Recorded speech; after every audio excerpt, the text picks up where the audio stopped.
that's good. Yeah, and then we will get to see the kind of work that you do evaluating these, you know. So Yeah. then now you're kind of doing that. You're doing that privately for companies that want to do that, right? And they get your services. But you're also now becoming kind of like a public person because now you have a YouTube channel, right? And you're doing Yes, quite a bit of we do. videos. You're going into podcasts sort of like this one and talking about the stuff that you do. How is this going? How are you liking this part of the business?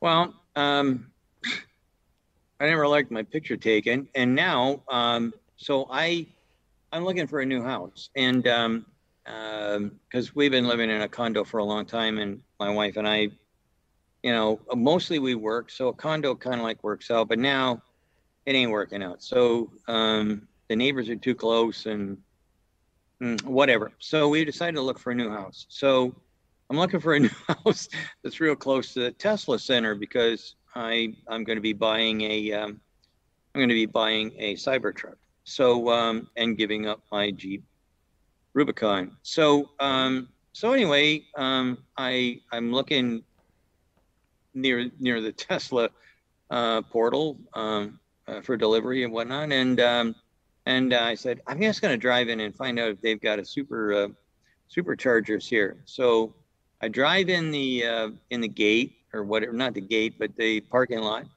And I swung in, looked around. I didn't see anything. I pulled back out, and I might as well leave. I don't want to go inside.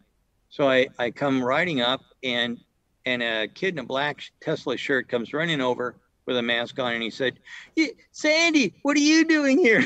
Whoa, you're talking about frightening. I mean, I don't know that many people, and I'm not, but these guys all knew me. And the next thing I know, I had a couple of guys, talking about this, that, and the next thing, and everybody knew my name, and it was really kind of extraordinary.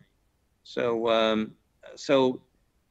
I mean, that kind of like says to me anyway that this has gotten too far, totally out of control. So No, yeah, we're fans of you, you know, because you evaluate cars and you're evaluating something that we have subscribed, right? We believe in the mission of the Tesla and the thing and yeah, electric cars, right? And I'm like, oh, wait a minute, you're an insider in this industry, and you're giving the okay, or you're not just the okay, but you're also saying like, hey, this needs to, right? Because yes, you're yeah, like you're evaluating this for what it is, and if they need to right, work on making door panels or door gaps, you know, even like you'll call it how it is. It's not just like you're just one of these right. fanboys.